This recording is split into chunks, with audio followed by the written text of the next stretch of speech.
Ladies and gentlemen, dear friends, welcome to Helsinki Challenge Pitch Night. We are your hosts tonight. My name is Mikael Sokero. And I'm Maria Ruska. Great to see you all here. And we are super excited to be here as well. Helsinki Challenge is a science-based competition and an accelerator program. For the first half of this year, we will work together with 20 amazing teams to develop their solutions to some of the biggest problems and challenges of our time. By the end of this year, the winner or the winners will receive 375,000 euros to continue the development of their solutions. This year, 10 Finnish universities have united to co-create big solutions to big problems to celebrate the centennial anniversary of Finland. Last year, United Nations agreed on 17 Sustainable Development Goals. As we know, where there is a need, science will certainly be the answer. The UN Sustainable Development Goals are the framework for the Helsinki Challenge teams. So you should expect global solutions to global challenges. Indeed. And today marks the beginning of Helsinki Challenge Accelerator. During yesterday's and tonight's pitch nights, we have seen and will see 20 semifinalists presenting their solutions in no more than 7 minutes. This is a very special night indeed, dear friends, because you get to meet the teams and hear their solutions among the first people on Earth. We would also like to warmly welcome everyone who is following us online. Welcome to Helsinki Challenge Pitch Night. And just one more quick reminder. Remember to always use the hashtag Helsinki Challenge when tweeting and using social media, so getting our voices heard. But now, let's get started. First, we would like to invite the Rector of University of Helsinki, Jukka Kola, to the stage. Jukka is going to tell us about the cooperation of Helsinki Challenge. Welcome, Jukka.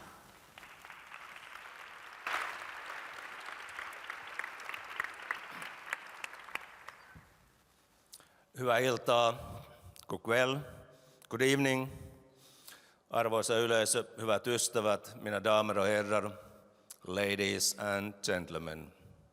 Welcome to Helsinki Challenge Pitch Night number 2. Last night, we had a great, exciting and impressive presentations here, and tonight we will have certainly at least as good as it was last night, maybe even better. We will see. This year, Helsinki Challenge is a common effort of 10 Finnish universities. This kind of cooperation is very unique, and we are very proud of that our universities join their forces, their knowledge, their abilities to solve global and national problems. It's not easy, but we believe, we trust that we have that knowledge that is needed in this world and in this country. And doing it together is very important. Tonight, we'll have 10 multidisciplinary teams here, represented here, talking and presenting how they would like to solve a specific problem, phenomenon, issue, and it's their first time to present their idea and the preliminary solution perhaps to great audience. And like it was said already, so it is the first time and then it's quite excited for them too. But it's exciting for us too, to listen and learn what they have to tell us how to do things to make our country and world a better place to live and work. I'm pretty sure that you will be very interested in, you will be impressed what these teams are presenting tonight. And then we don't leave it there, just listening. We offer you the possibility, opportunity, then after the presentations, to talk with the teams, to give new ideas to them, to develop their own idea even further, and actually join their teams, because these teams are looking for some maybe new, different kind of knowledge to help them to solve the problem they are working with. So please talk to teams after their presentations, and that way help us all to make the world a better place. Thank you very much. Enjoy this exciting evening. Thank you.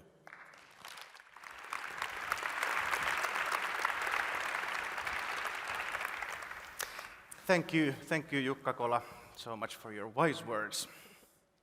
Tonight we have with us a person who has been working to gain peace and solve conflicts all around the world. Helsinki Challenge is proud to introduce you the member of Finnish Parliament and a former Minister of Environment, Pekka Haavisto. Welcome.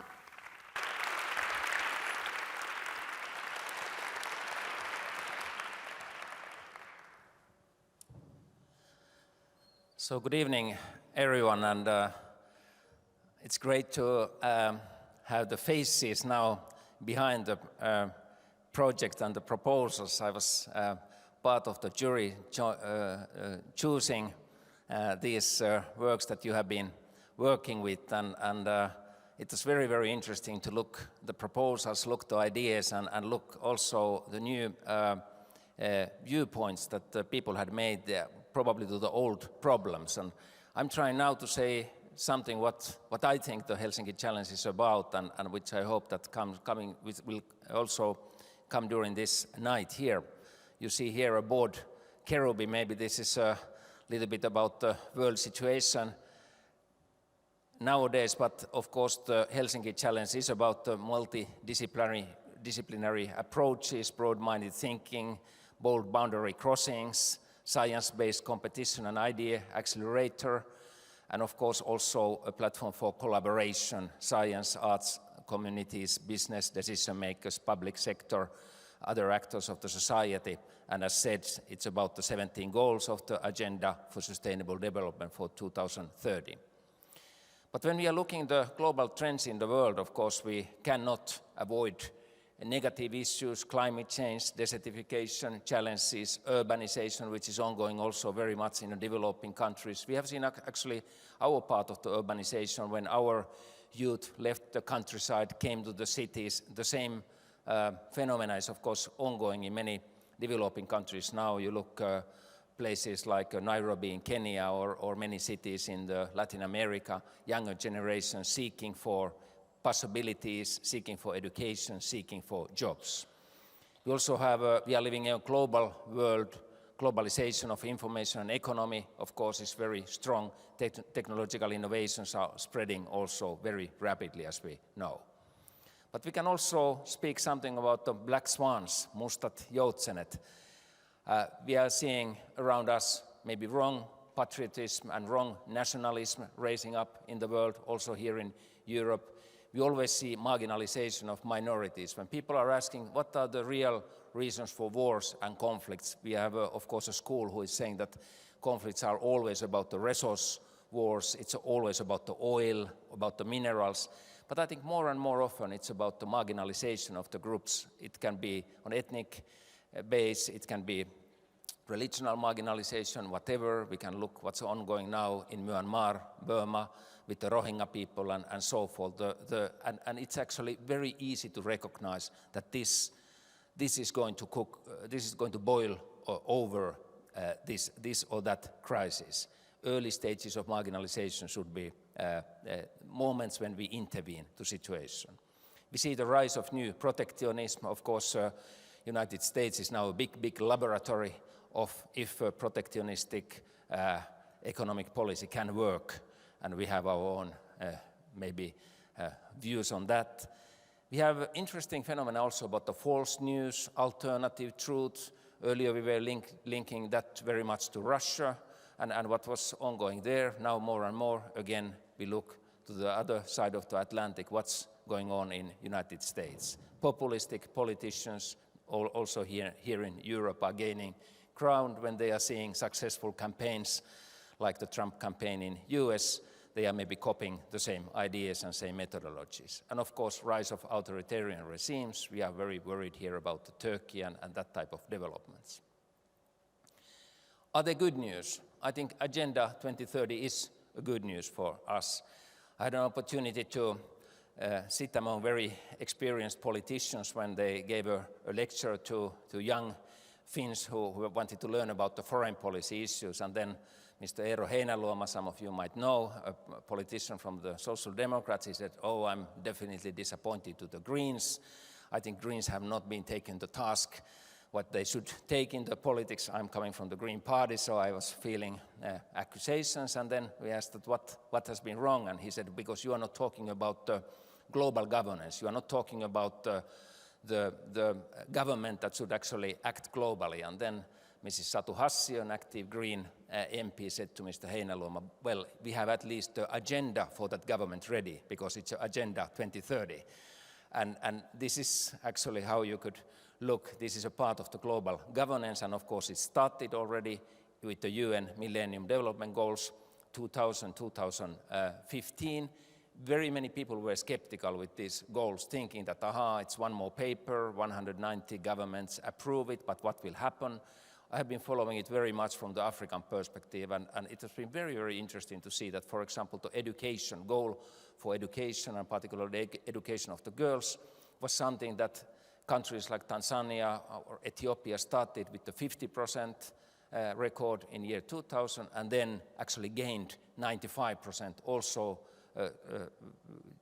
schooling for girls in 2015, and they had even a competition, who has the higher percentage. So it had a real influence on the ground. And of course now we have, after autumn 2015, the new Sustainable Development Goals for 2030. Important there is that these are universal goals. It's not only about the developing countries, it's about us, how we can change our lifestyles in a more sustainable way, and of course how our technologies then can be transferred, copied also globally from the industrialized countries. Paris climate meeting of course created some hope. Now maybe the hope is going a little bit downwards with the certain political movements. How do we finance UN in the future? How do we finance environmental issues in the future? What will happen to the climate agreement? Of course these all are big question marks. This is just, we are here speaking so much about the Arctic climate issues, and we know what's happening on the poles of this globe, but we don't speak so often what's happening, for example, in countries like Bangladesh. If the sea level will rise 1.5 meter, 17 million people will be refugees. And I have been in India, actually in one of those TERI conferences, environmental conferences, where Foreign Minister of Bangladesh and Foreign Minister of India were sitting together, and then we asked actually the Bangladesh minister what will happen if these 17 million are going to move. He said India has to open the border. And then the Indian minister protested, no, we will shoot these people on the border if they come as environmental refugees. So this is the world we are now living in. Huge, huge challenges. And these are actually the 17 goals. I don't go through all of them, but I would say how they differ maybe from the Millennium Development Goals. First remark, there are much more clear environmental goals. Actually, there is the biodiversity, there is of course the climate, there is the seas of the world, and so forth, desertification issues all mentioned. And goal 16, of course, always my favorite, because it's about the building of peaceful societies, actually rule of law, transparency, good administration, because we need that also whenever we are fulfilling other goals about the health, about the education, about the safety, and so forth. And then I'm coming actually to my last slide, we are living in a world of refugees. We are living in a world where people are on the move, looking for a better life. Some people escaping from war and disaster. Some people just hoping that they find a place where better life can be found.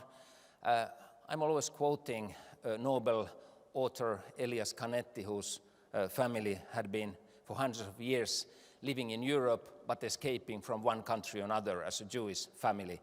Very tragic life story, and of course during the 30s and during the Nazi Germany one of those escapes happened, and so forth. And I think he has a very interesting aphorism, and only as a refugee you start to think to which extent this world has always been a world of refugees.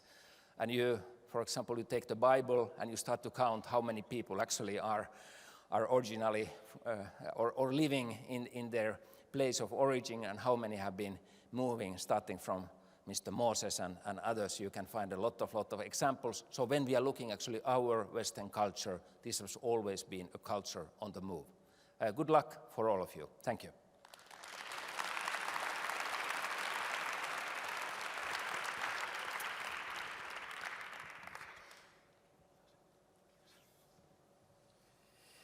Thank you so much, Pekka Haavisto. Really inspiring words, and I'm pretty sure for all of us, and especially the teams that will present you soon the solutions to these big challenges. Digitalization is rapidly changing the world we are living. It is no wonder that even teachers who should teach digital skills to children might feel a little bit overwhelmed. Team Eduremix has an idea on how to help them. Please welcome Marja-Leena Bielund and Johanna Karttila-Malmivaara.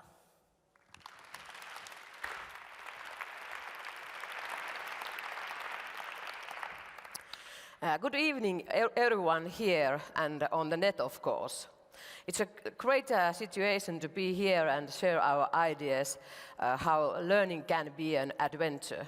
My name is Marja-Leena Bielund and I come from the University of Helsinki. I'm a teacher and a researcher and representing here today Team Eduremix. And hello, my name is Johanna Karttila-Malmivaara and I am the CEO of Kupla Technology. We are developing and providing scalable technology for our project. The content of our pitch is that we talk about the challenge first and then about the solution, and in the end there's call for action for you.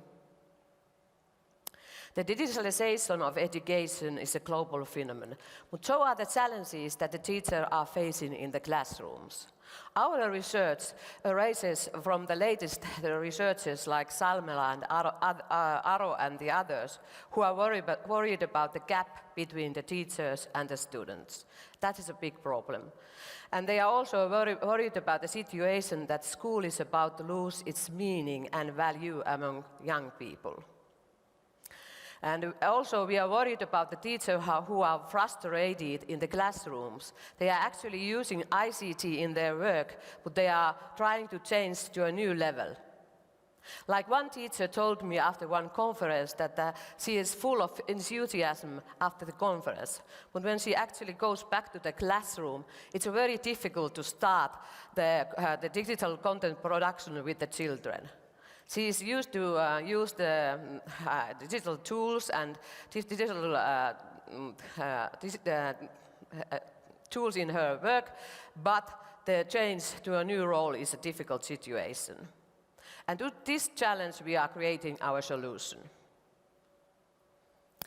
Our vision is that the teachers and students would be working together, utilizing technology and developing digital content together in collaboration. So on this base, our research question is, what transpires when the students are active content creators in digital collaborative learning process? And we are going to research this in the teachers' and students' context. And what is our solution for this problem? Our solution is a framework. It's about social support and pedagogical coaching. There are three models in our framework. First is FeelX. Feel is a package for teachers to be coaches in socio-emotional skills, because those skills are the most important skills in students' personal life, in learning processes, and in a working life. Then there is a Case X. Case X, a package for teachers to be facilitators in learning processes so that the students are able to use their hidden competencies and their intrinsic motivation in learning processes, so that they are able to create their own research questions and choose the digital tools and digital platforms their work, and also work in small groups. And the third pillar is the technology that can be utilized together by two teachers and students in collaboration. And as an outcome of our project, we are expecting to have a research-based framework that can be deployed in any country, in any school. And when deployed in a school, we see that there would be a change, that there are no barriers, or the barriers would be minimized for teachers and students to take any technology into use, or they would be developing digital content together, be motivated about it, and they would try out new different things, and that way take digitalization forward in practice. And here is our multi-professional team. On the stage today are Johanna and me, but there are also Heikki from the University of Helsinki, Elena from the Lappeenranta University of Technology, and Jaana from the University of Turku. So we are teachers, trainers, researchers, and entrepreneurs. And this wide experience in research area and from the real classrooms is our strength to create a solution for this problem, that we want to teachers and students find the joy of learning through digitalization. And during this development process and creation process, we have been going through many ideas and theories like Ryan and Desi and Niemik. But we are very open-minded in the future to find new features and theories that can be found during this process. At this stage of the project, we are looking for three things: pilot schools from Finland or abroad, partners, for example, universities, and investors. So if you think that you belong to any of these three categories, please contact Marja-Leena or myself. Learning is an adventure. Adventure is learning. You're welcome to join us. Thank you. Thank you.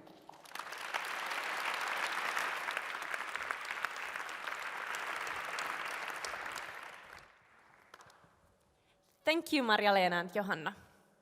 Thank you. Now, what if I told you a farmer could see what is happening in the soil and know exactly what the plants need? Team Wave Farmers is developing a device just for that. Welcome on stage, Pratama Istiadi.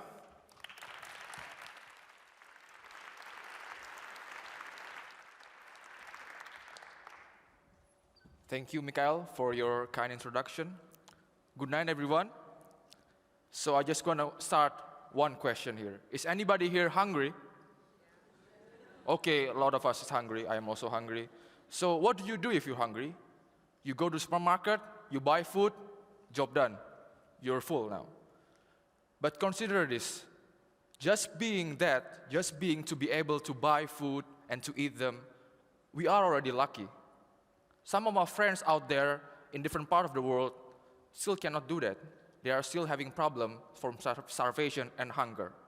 In fact, just as we learned earlier, food security, zero hunger, is one of the top priorities in the Sustainable Development Goals of the UN. And to give you the big picture in the world, so here it is. So practically only the Western world, only the developed world are food secure. Only North America, Europe, and Australia. Others are not.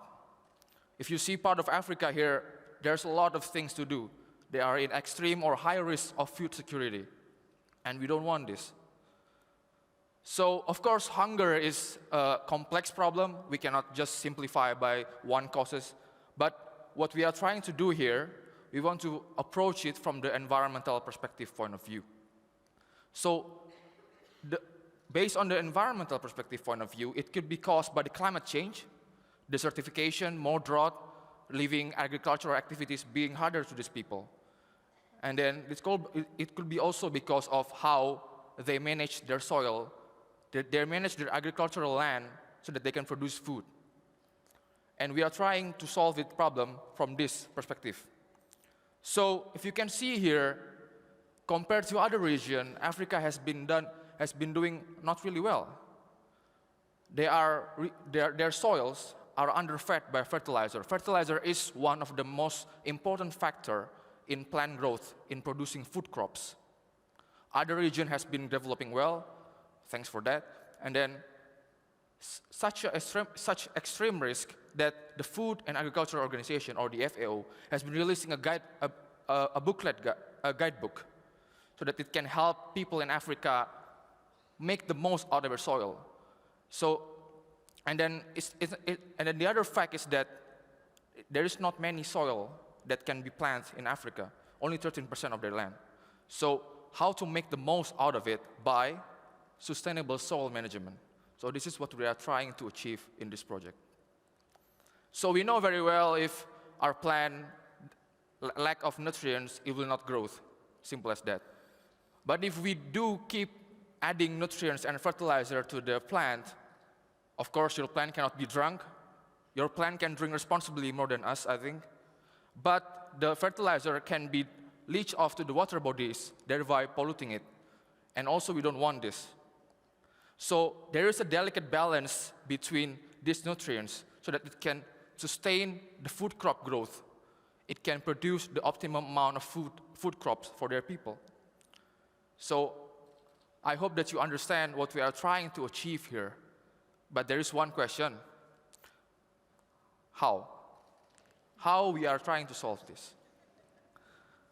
So what if we could, measure the nutrients in the soil, real-time online, and then give this info to the farmers, and then compared to the available libraries of, let's say, how much a corn needs nutrients, how much tomato needs nutrients, so that the farmers know exactly how much fertilizer and nutrients that they can give to their plant. And then the device will then give a simple command, such as nitrogen deficiency detected. Your plant needs certain type of fertilizer, this amount, please add before this due date, so that the farmer could understand it easily. And then such device will then be planted all across the cropland, so that we know exactly in all cropland how the nutrients are, and then it can give different signals. So that the idea is we can have the right source for our plant, either not nitrogen, phosphorus, or potassium, at the right rate, not more, no less, just as the plant needed, at the right time as well, because at some growth stage, certain nutrients are more needed than the others, and in the right place as well. And then hopefully, if we can implement this solution, we need your help. We can implement the solution massively. We could help to eradicate global hunger by helping the people to produce food optimally and sustainably, so that we can help them to do by themselves. We can help them to be independent, something like that. So I hope you understand what our impact and what our goals is. I'm asking you one last question. Are you ready to become a Jedi and bring the balance to the nutrients? Are you ready? Yes. And I hope we are not being the last Jedi, just as the Star Wars. We are being the first Jedi, actually. So I hope you can fill out the registration form with me, as I'm the Jedi trainer here. And then, because there's good quote here, so healthy soils is the key to the sustainable food production, and therefore for a healthy lives. Thank you very much. I'm Pratama from Bay Farmers.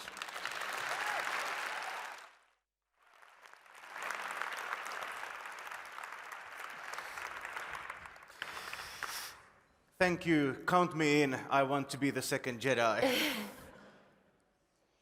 If the team Heatstock succeeds, it could really help us to stop climate change. We could actually store summer's heat and use it in the wintertime. Welcome on stage, Salla Puupponen.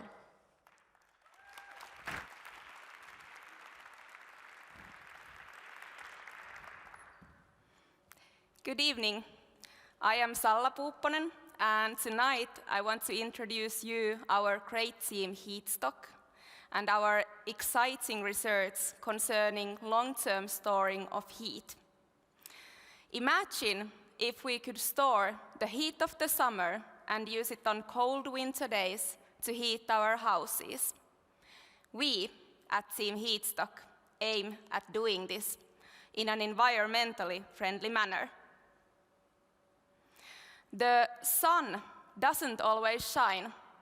If we could store the heat of the sun for long time periods, we could heat our houses ecologically and improve the efficiency of the solar energy. Long-term heat storaging would be particularly important in the northern countries, where the heating demands are high and vary greatly during the season.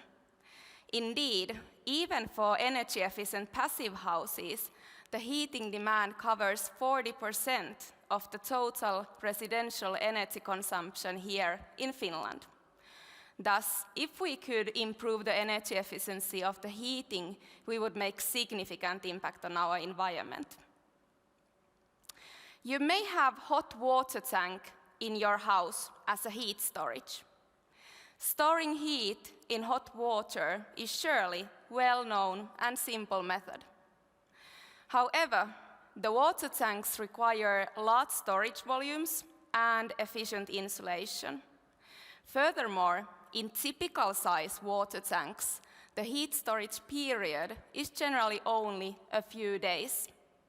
We don't have an efficient solution for storing heat long term, and by long term I mean several months or even a year. However, we at Team Heatstock have invented completely novel material and method to address this problem. Our novel solution is based on so-called phase change materials. In these materials, heat storaging and releasing are based on phase changes that are familiar from our everyday life, melting and crystallization. In the melting, we store heat by breaking the intermolecular bonds between the phase change material molecules. In typical phase change materials, the stored heat releases when the material crystallizes on cooling. To summarize, we can store and release heat by melting and crystallizing phase change materials. Our novel solution is also based on phase change materials. However, the materials we use may sound a bit surprising to you. We use sugar alcohols that are similar to xylitol used in chewing gum. The other component of our solution is actually a polymer used in diapers to absorb moisture. This diaper polymer, or sodium polyacrylate, is able to alter the phase change or the heat storing and releasing properties of the sugar alcohol dramatically. By exploiting these novel properties, we can store heat completely differently than before. The charging of our storage happens by melting the active material of our solution. However, when the melt material starts to cool, it doesn't release the heat on crystallization as conventional phase change materials, but instead, we can keep our material as low temperatures as we want, as long time as we want, without that we lose the stored energy. This enables us to keep the storage, for instance, in underground tanks below our houses. Well, how do we release the energy when we need it? For instance, in cold winter days to heat our houses.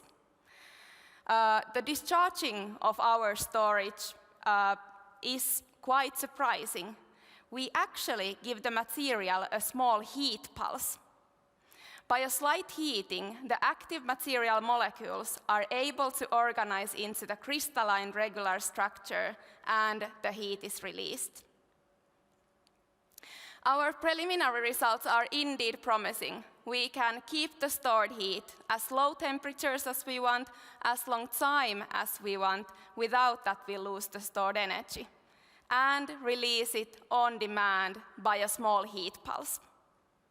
We still have challenges, for instance, in scale-up and feasibility of the product. However, if we succeed, the impacts are significant. By an efficient long-term heat storage, we could provide the annual heating in passive house with a storage which size is 4% of that of the house. But that's not actually all. We could also combine our technology into numerous industrial processes and improve their energy efficiency as well. So I think that you can already imagine how revolutionary impacts an efficient heat storage would have. We, Team Heatstock, are a group of passionate scientists and engineers who want to improve the energy efficiency of our ways of living. So if you want to bring the heat of the summer into the winter time, come to talk with us. Thank you.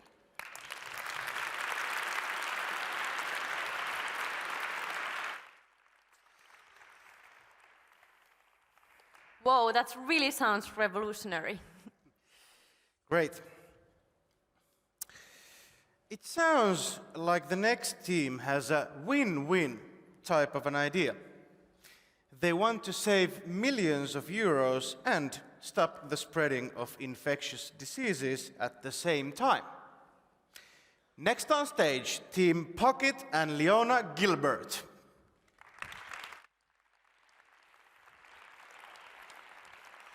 Thank you for the introduction and good evening. I have the pleasure and the honor to introduce Pocket. We are putting the power of diagnostics in the hands of the patients. And I'm going to tell you why we're doing this. World Health Organization has indicated that 60 million deaths occurred in year 2015 because of lack of proper diagnostic tools for chronic diseases. They have also indicated 45% of the global population do not even have access to these healthcare services that we are accustomed to, like diagnostic tools. And we at Team Pocket want to change this. I'd like to now put the rest of the presentation into context for you by asking one simple question. Do you know the most dangerous animal in Finland? If you do, put up your hand. Come on, guys, you know this. What is the number one dangerous animal in North America or Europe? Put up your hand if you know what it is. I couldn't see you anyways because these lights are in my face, but some of you will be surprised to realize that actually it is the tick. Imagine you are bringing your daughter, your son, on a picnic after the snow has melted here in Finland to realize that they have been bitten by a tick. Ticks pass multiple microbes that can cause multiple infections. And if not tested accurately or treated promptly and properly, chronic conditions associated with that one tick bite could occur. And we need to stop this. The problem with tick-borne diseases is that they're seen in all continents in 80 countries worldwide. And the incident is spreading and increasing because of climate change and because we want to be with nature. We want to be outside. Patient advocacy groups have testified in court that it takes 11 different visits, 11 different doctors, to get that one diagnosis. It's costing them 7,000 euros on an average to get that one answer. You can now understand with the time and the amount of testing and the expense that some of these cases develop into chronic states, and we want to stop this. But to attribute to this problem is that the current tests are slow. It can take weeks or months or even years for some individuals to get, again, that one diagnosis. The test kits are expensive, they're not portable, and they're testing one microbe at a time. One microbe at a time. We set to challenge this old knowledge by pulling together 1,500 patients from around the globe. We tested them against 20 different microbes that we knew that were associated with a tick bite. And outstandingly, 75% of those patients are responding to multiple microbes. And only 8% traditionally are responding to that one microbe. With this scientific evidence, we're going to pair it up with physics and bring you, the patients, a solution. And that is putting the power of diagnostics in the hand of the patient.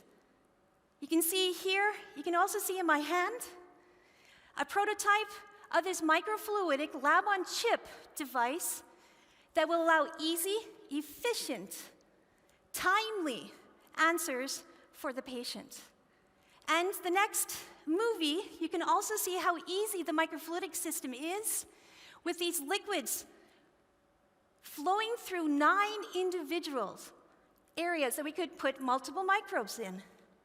So really, we're putting it in the palm of the hands of the patients.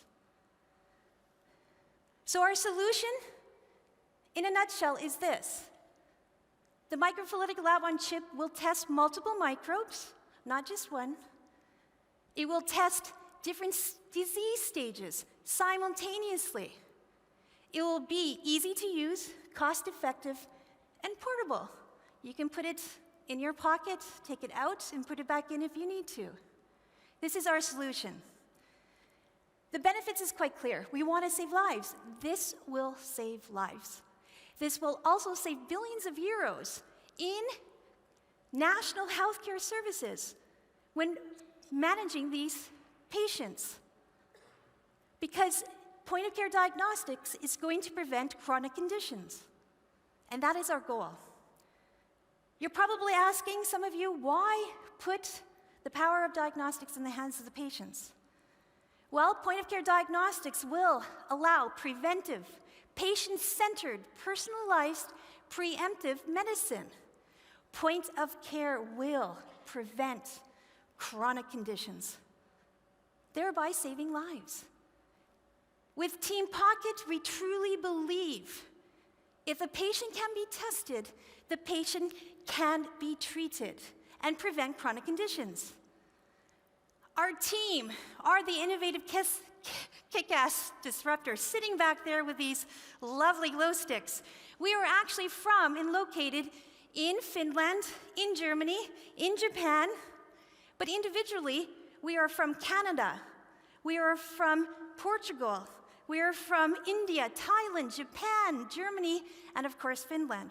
We are a multicultural team that has the priority of putting the patient first. But I would like to ask you one last question. Are you ready to set a new gold standard in the point-of-care industry? Put up your hands if you are.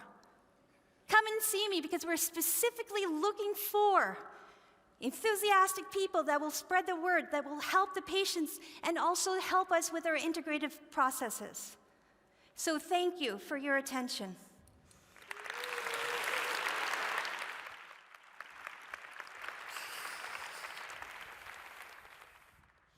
Thank you, Leona, so much. Diseases spread by mosquitoes kill about 1 million people every year. Team Elmo fights malaria infections with two-part solution. Please welcome Seppo Meri.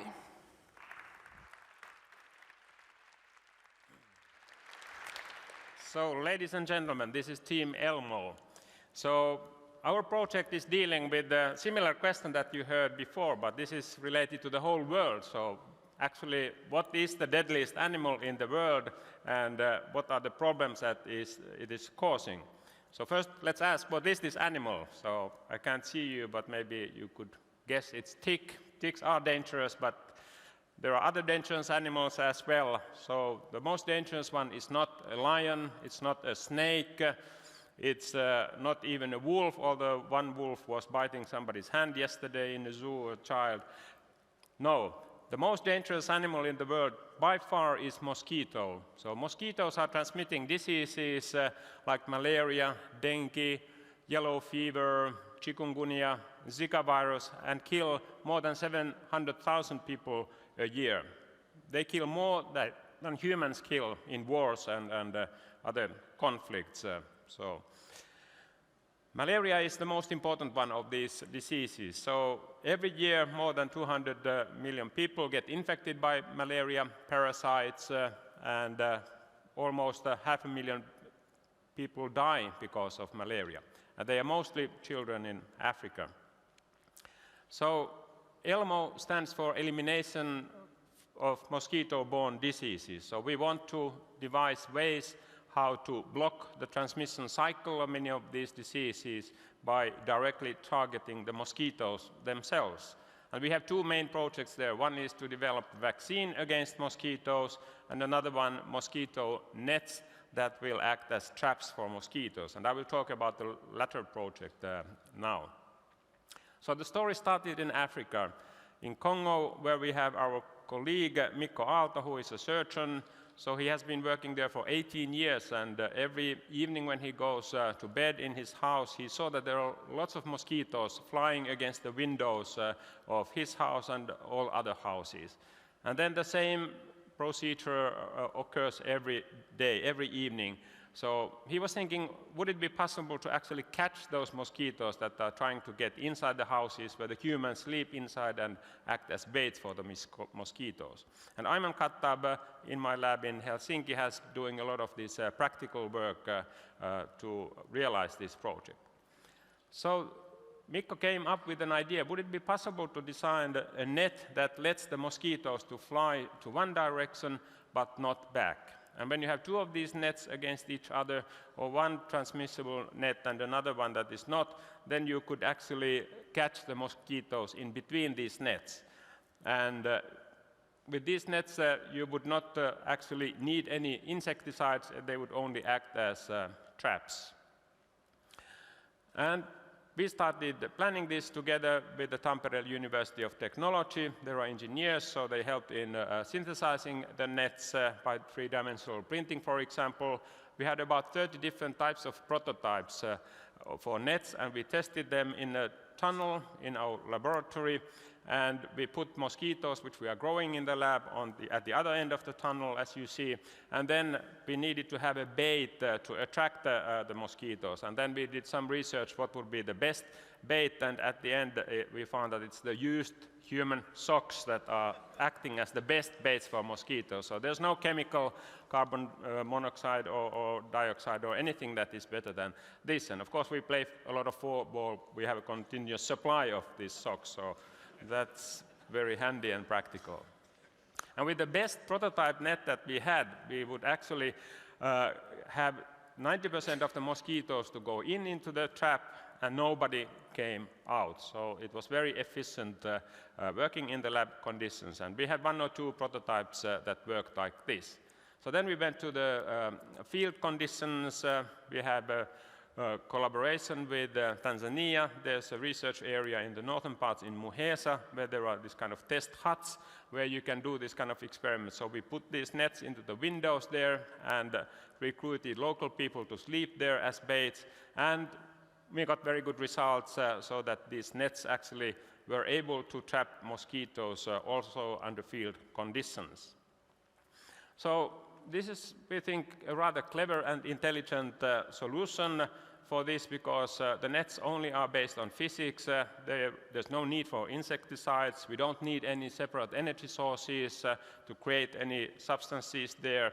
And we don't need any artificial baits. It's us humans that act as baits. And furthermore, we can produce these at relatively low cost. So this is a collaboration together with the Tampere University of Technology and Aalto University, whose role is to analyze the implementation of this concept into the field conditions mostly in Africa at this point. Then we have a number of companies like the Lindemann Group, who is already producing nets. They are fishing nets. It's the biggest producer of fishing nets in Finland, I guess, at the moment. And then there are companies who are producing molds and other things that we need in the production of nets. We are also having architects and people who actually build houses in Africa to start the design already from the very beginning. So what we want to have more is to enlarge this and have a large industry support to produce these nets in a large scale. We need more people to do some field work, at least to sleep in the huts there as base, if nothing else. We need also skilled people to work in the lab with the mosquitoes, because we can use them also for our studies and study whether there is a malaria inside a parasite or inside a parasite inside the mosquito or not. WHO requests us a 4-step procedure before they can accept the protocol, and for implementation, we've done the lab tests, we have started the field tests. Next we need to show that there's real impact in the field to reduce malaria in the local area. So what else is needed? Of course, if anybody has a big warm heart, so they can also contact us. Thank you very much.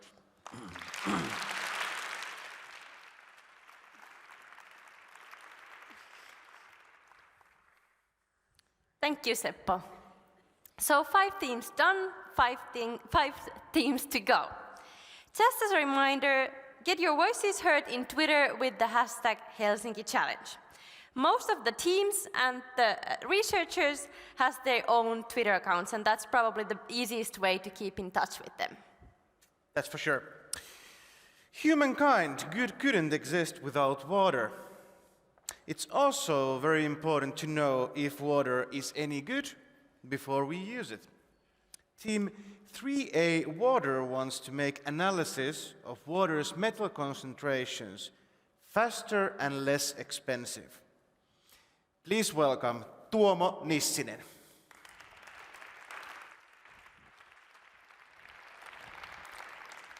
Thank you, Mikael and Maria. Good evening, everybody. What do you think? What is the actually most important resource? What are the most important things for the living? Sorry. Yeah. So you might think of air, you might think of water, maybe food, you might think even love. But I'm not here to talk about that. I think water is the most important resource in the world. And it is actually very essential for all the living and also for the industry. Pollutioning of the world's water resources is a huge problem, and it's caused by the industry and agriculture. Every time that we use water, it is really important to know what is the quality of it. Therefore, global water monitoring markets are actually huge, about $4 billion, and they are growing all the time. It is especially important to know what are the heavy metal contents of the waters that we use, because heavy metals can be deadly even at low concentrations. Problem with the heavy metals is that there is no real-time and on-site method for the analysis. Therefore, we need to use expensive and slow laboratory instrumentation for the analysis. So typically measurement goes like this. We go to the field, take a water sample, then deliver it to the laboratory, then prepare the sample, analyze it, and then we get the results. So there are various steps in the process, and it takes time and money. So it actually takes several days to weeks that we can get results from the measurements. And therefore, real-time data from the metal concentrations cannot be obtained ever. But we are going to change this. We have now developed cheap and precise method that can be used to analyze low metal concentrations from the water. It gives real-time results and can be performed on site. Our method is based on high-technology nanomaterial that collects metals from the solutions. Because of this collection, we can use simpler, faster, and cheaper methods for the analysis. Our method could be utilized, for example, in these cases. So, safety monitoring of the drinking water. In developing countries, when there is often problems with the drinking water safety, there is no laboratory instrumentation there, and it's too expensive. But with our method, we can always ensure that the water is safe to drink on site. So we can go from well to well and check the water quality. Another good application is environmental monitoring. So if we can monitor better the emissions of the industry, we can also control the emissions better. So if there is, for example, leakage in the metal industry and metal-containing waters are leaking to the nature, with our real-time method, we can identify it and localize this leakage and react on that. And the leakage can be blocked even. And then the harm done to the nature by the heavy metal containing waters is reduced much. Industry is also very dependent on clean water. With our method, we can always verify that the water is clean enough before it enters to the process. We can also integrate the measurement system in automation so that we can optimize some processes even further, that we know all the time what are the metal concentrations in the processes and then control the process better. So our team consists of scientists from the University of Eastern Finland. We have vast knowledge in nanomaterials and different analysis methods. We have also commercialization experts from Jyväskylä School of Business and Economics and advisory members from Geological Survey of Finland. So now we are looking for collaboration and partners to develop our method further, to find new possible applications for our technology, and find new pilot measurement opportunities. So I would be very pleased to discuss with you any water-related topics later on. So please contact. Thank you.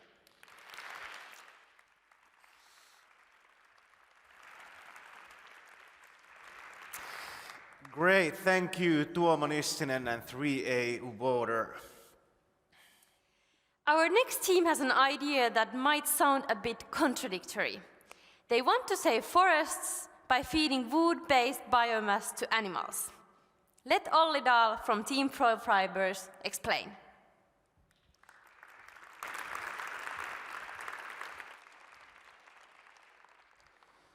Thank you for the very nice words. And we are Team ProFibers. We want to promote Finnish biomass, we want our animals, and we want to keep our forest healthy. And we do it with this novel solution with Aalto University, University of Helsinki, Andritz Pulp and Paper Company, and Boreal Bioreef Company. As we know that we have global challenges, we know that the amount of people is increased all the time. We need more arable land for the food all the time. And we know that arable land is created by hacking down the forests. Additionally, challenges we have related to the animal health. They eat too much antibiotics. We have also global challenges, but also the local challenges. Our chemical pulp manufacturing is moving to the countries which are cheap and fast-growing raw materials. We have to do something for that. what we can do. We can do much more higher value-added products than we do today. We have to keep our industry running, and we have to keep our forest vital.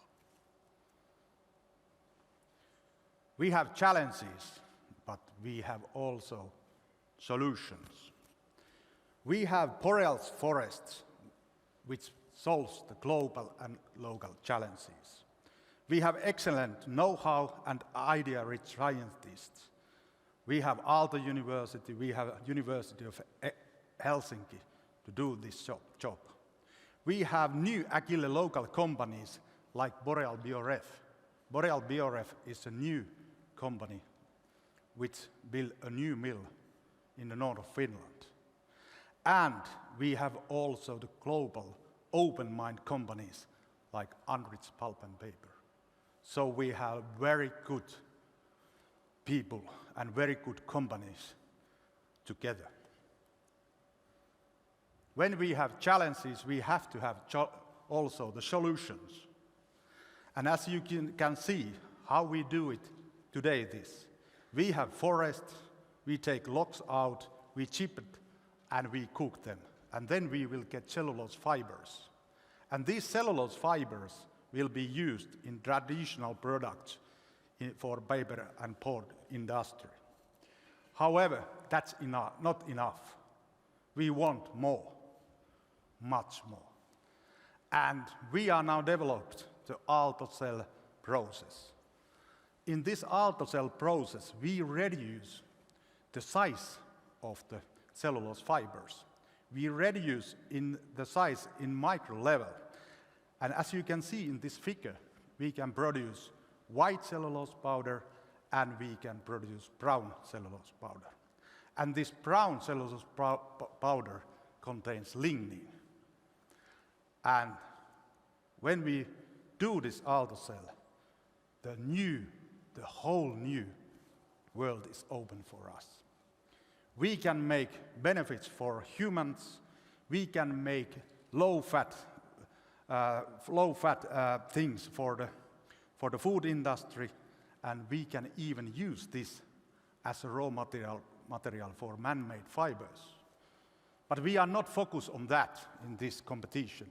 We are focused on the domestic animals. We want to improve the health of pigs and poultry. And why we can do it? Because the price of these products will be 2 times or 10 times more than these traditional products. Okay, we have to have actions. What we want to do, we want to put together Aalto cell, and we want to put together poultry and pigs, and we want to increase the intestinal health of them. We want to find out the most optimal feeders of these lignin-contained microcellulose particles, and we desperately need to find out the mechanism how these lignin-contained particles improve the health and growth of monogastric animals. We know that something happens, but we don't know what happens in scientific means. And, of course, we want to show the whole world the sustainability of the new process concept and products. What we have after project? If you come with us, we have a proof of concept for monogastric animals where animals feel better without growth-promoting antibiotics. Our pulp mills feel better and can employ more and more people and use less forests because we will get much more higher price of our new products. And the boreal forest feel better and can capture more carbon dioxide than ever. When we do this concept and prove it locally, we can solve the challenges globally. Thank you.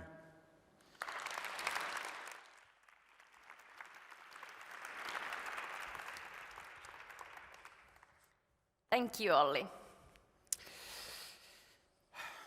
Young students, can feel terribly lonely, even if they live in cities surrounded by thousands of other people. Team co-learning, co-passion wants to fight this particular problem. Their weapon of choice is compassion skills. Next on stage, Anna Seppänen.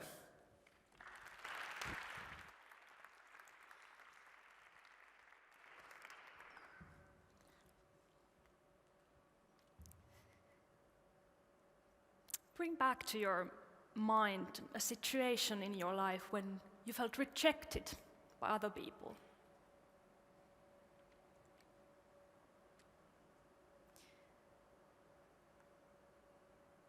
At that moment, your brain reacted in the same way as it would have reacted if you had physically been hurt.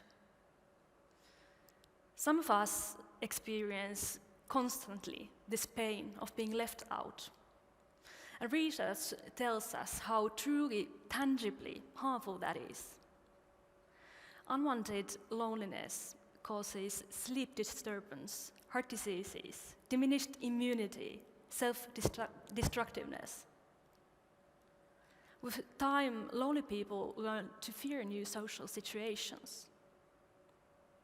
For this young boy, loneliness has become so unbearable that he would rather choose to be beaten up than to be lonely. And alarmingly, young people are among the loneliest. 1/5 of Finnish youngsters feel that they don't belong to any group. 15% suffer from loneliness all the time or often. We're talking about a pressing societal challenge. We know that loneliness correlates with other social problems, and the longer it continues, the harder overcoming it becomes. Half of lonely adults were lonely already as teenagers. Urban life has a contrast that makes loneliness feel even more painful. After moving to city from somewhere else, changing job, changing school, some young people don't succeed in finding new connections. They are surrounded by all the possibilities, but they're alone. United Nations holds inclusion and participation essential to sustainable cities. To our understanding, this goal can't be reached without fighting loneliness. A sustainable city starts with people who are connected and who trust each other. If we lose young people in the cycle of loneliness, we are rupturing the very basis on which sustainability builds on. The psychological and physiological mechanisms of loneliness are reversed to the mechanisms of compassion. And surprisingly, we are among the first scholars to point this out. We include in the definition of compassion also the benevolent motivation and the actions to promote the good of the other.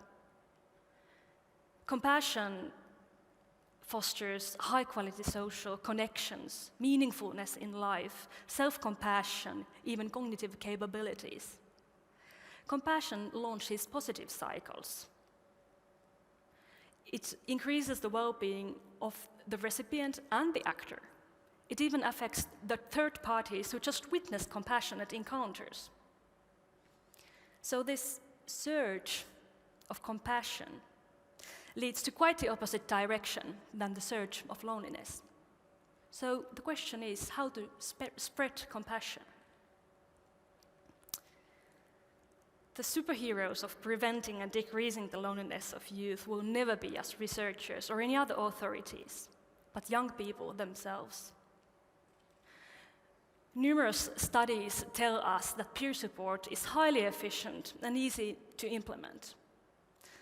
That's why we are creating a research-based learning model where more experienced, trained students teach compassion skills to their younger peers.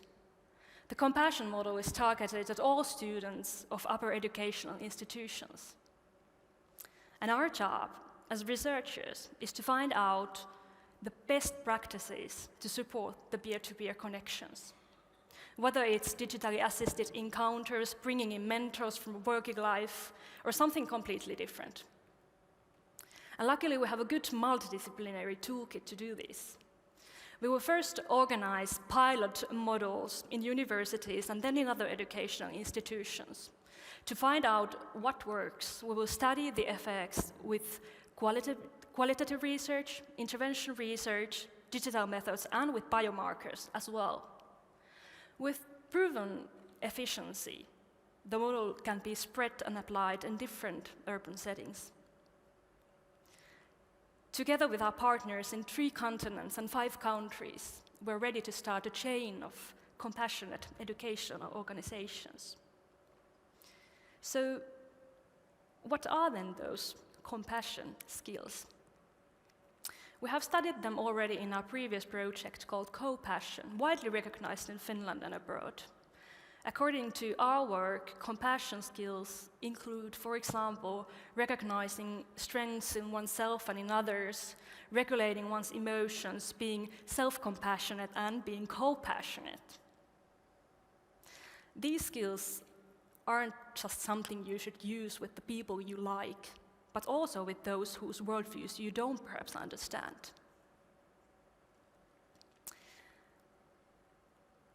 At individual level, the compassion model gives students tools and opportunities to build social connections.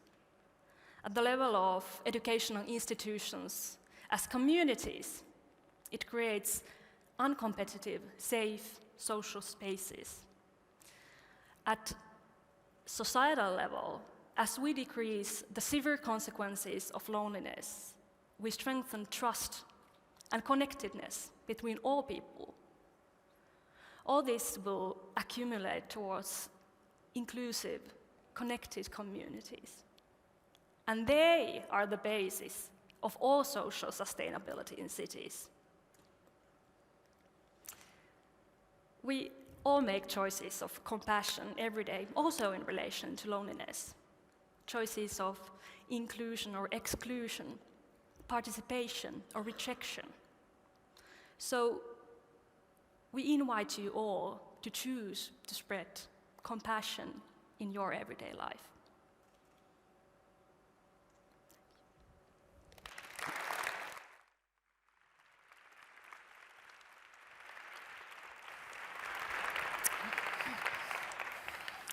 Thank you, Anna. As we all probably know, empathy solutions have been very successful in Helsinki Challenge. One of the last year's winners, Katri Saariki with their team Nemo, are successfully developing their empathy-enhancing communications tool for online discussions. All right, we still have 2 amazing teams left. Way too often, doctors prescribe drugs to senior citizens and give next to no attention to their nutrition. This is about to change, at least if it's up to Team Metabol. Please welcome Kati Hanhineva.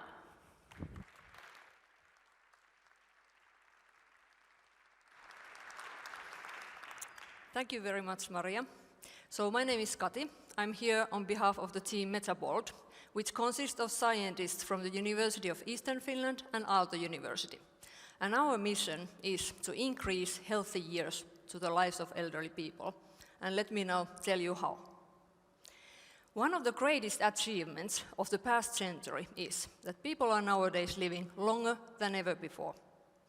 Currently, there are 800 million people over 60 years old on the globe.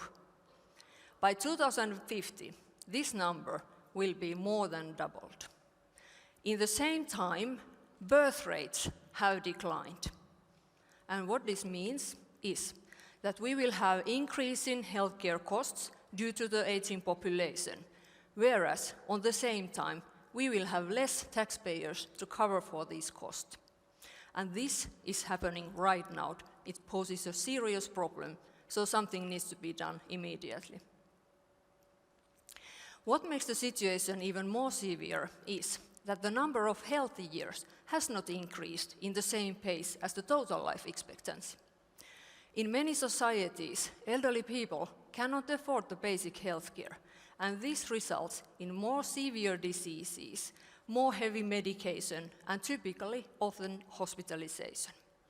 Therefore, we should focus on creating more preventive methods to treat this situation early enough.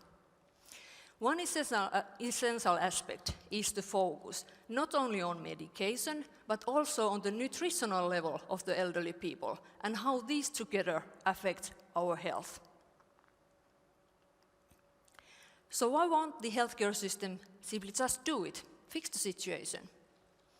Because there are no tools for it. The current clinical measures focus on a very narrow range of clinical biomarkers, but those don't tell much about the overall impact of lifestyle on our health. So the system is like this. We are looking through a narrow keyhole, we think we might know what we are seeing, but in reality, we don't get the big picture, and most importantly, any unexpected issues, we will miss them completely. And this is especially true when it comes to human body functions. So what is this big mess? This is the basis of life. These are the chemicals and the biochemical reactions that are occurring on every living cell. So you can imagine that healthcare system, when it focuses on individual compounds, for example cholesterol, it doesn't tell much about the big picture yet. And this is a major challenge for the current healthcare system. Luckily, we have a novel tool called metabolite profiling. With this tool, this technology, we can analyze hundreds, even thousands of compounds in one single analysis. And this is completely opposite to the traditional clinical trials. We have developed and utilized this technology in our research groups during the past 10 years, and we have used it in various biomedical applications. We have a strong academic track record on this.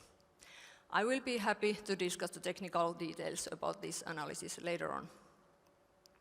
Most typically, we use blood samples when we do this analysis. But recently, we have turned our eyes on a new, completely overlooked alternative sample material, namely saliva. So imagine if you could go to a doctor and choose between giving a saliva sample, so basically spitting to a tube, or have a nurse take your blood sample with that nasty needle. How many of you would still choose the needle? Yeah, that's what I thought also. So, our aim is to develop a novel screening method based on the metabolite profiling of saliva samples that would enable personalized nutritional and medicational guidance of the elderly people.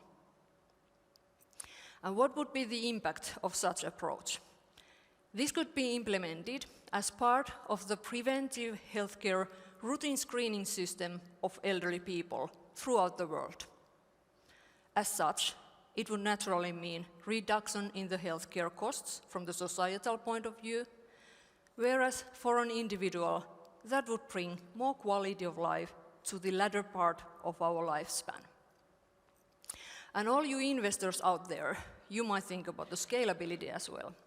So naturally, this approach is not restricted to the subject I have now described, but it even has a possibility to be developed to a consumer product. This could be utilized as a tool that people can monitor themselves. That's really, really famous nowadays. Athletes, business performers, and so on. So there are many possibilities. And how are we going to achieve this?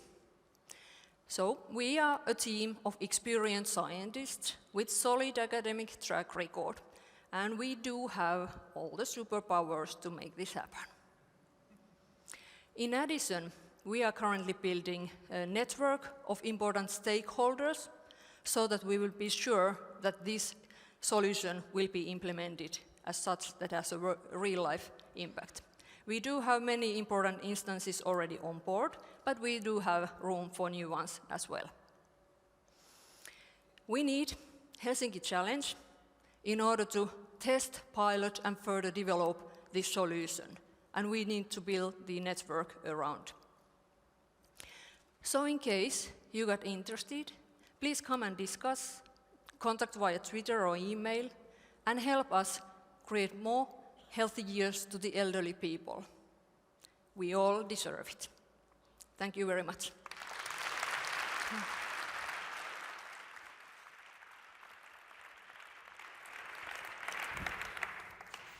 Thank you, Kati, for such an insightful pitch. All right. The last theme of tonight believes cities could make us all happier than we are today. Team F Factor wants to change the way cities are developed. Please welcome Tero Vanhanen.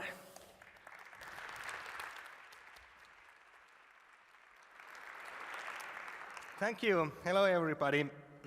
What I'm going to tell you is concerning all of us who are living in cities and the countries who are doing urbanization, because we think that we could do it a lot better and we really could help others also more better. So I'm doing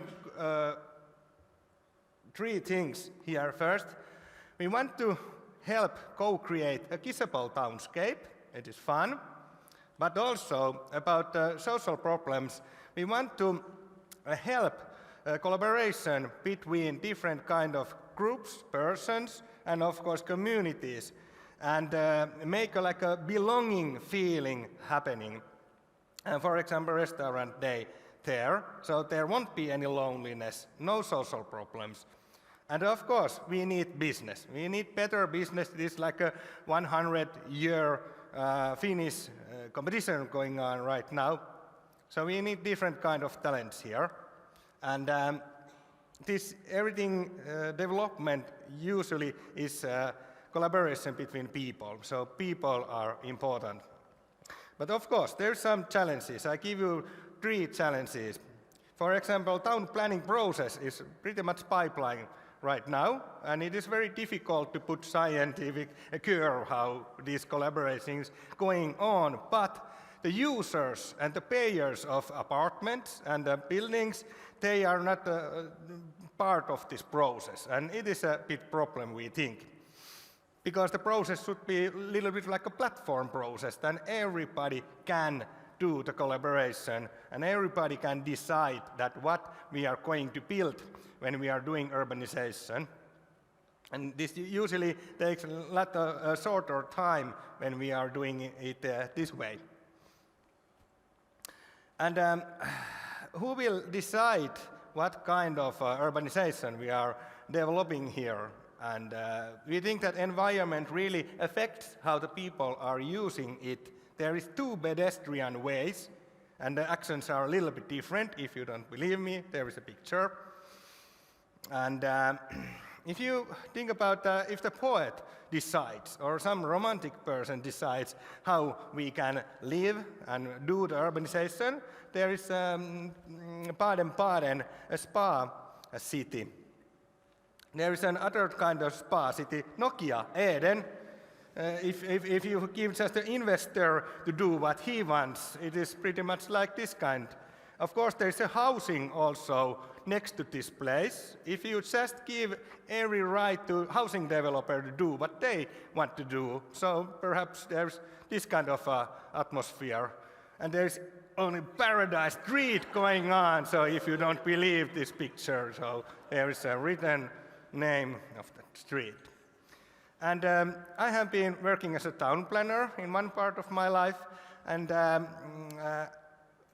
town planning, it is nice to do urban blocks and so on, but when we are going inside this block, we buy a €500,000 apartment, and we have this on the window. So perhaps if you think only as a town planner, he or she doesn't really think how you live there and what you see.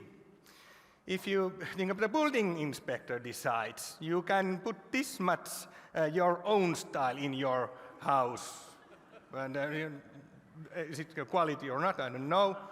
But if we let everybody us to decide. It could be a benefit if we are thinking about how the communities can start to be more mass flourishing when we are doing urbanization. And there is so much science inside these slides that I showed you. Actually, there is one approach in a hospital. There was like 40 years ago study that when the people are recovering from the surgery, somebody is looking out of the window, the green area, and somebody is looking at a brick wall. And there's one day that these people get away from the hospital who are looking the green part. So there is like thousands of these kind of teams in our urbanization plans that science could be the key factor there. And if I get sick, I will go to the Helsinki hospital and I probably never get off there. So, but anyway, my last part is that we of course have to do somehow demonstrations how this kind of new approach could work. And we have now this Otakela area that we are going to do like a global flourishing business place to get money for the university and everybody else here to make better place of the world and so on. So we really need jobs and companies and money. And this is what we are doing here. We are very easily can put like a slush happening going on every day, every year, all the time there. And we could put like towers a little bit perhaps. If the Alibaba wants to make a Eurasian headquarters here, it is fine. We can get money to do some good for it. And it is very easy to sketch these kind of things. I did this in 15 minutes once, so we have tools to do this collaboration. And of course, service business is one key factor here. We think that the city can be a service. It is more resource wiser and more cheaper, not just put some expensive buildings, but think about through the whole actions. So there is 3 things that we are going to do. A guidebook, perhaps an application in the net, and of course this demonstration of new flourishing planning. And in the end, there is like a tons of different kind of science approaches in what we are now doing, and this is so big challenge that we really need different kind of people here working together. Thank you.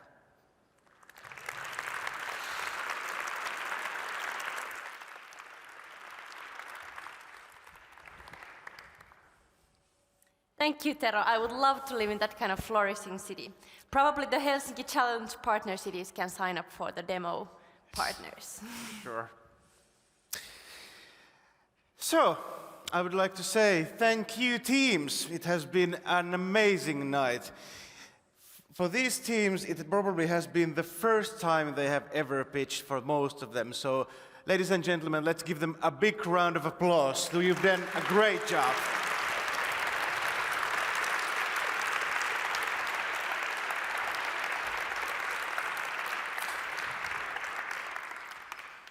So, Maria, what is going to happen next in Helsinki Challenge? The development of these amazing solutions will continue intensively throughout the spring. Teams are looking for collaboration and expanding their networks, so don't hesitate to be in contact with them. Who knows, you might end up being in a team yourself. If you're interested, please visit the Helsinki Challenge webpage. You can find all the contact details there, and then also, as we said, Twitter is also an option.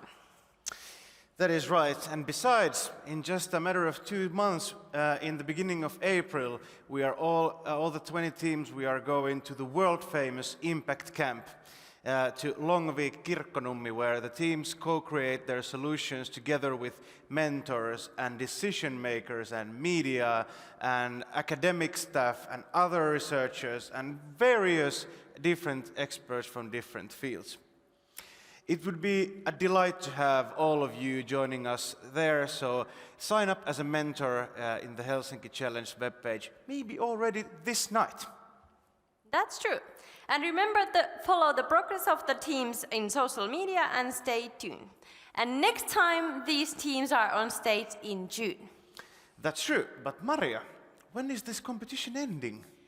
We will know the winner by the end of November, before Finland turns 100. Yes. But now we would like to thank you all coming here and wish you a good night. Thank you. Thank you.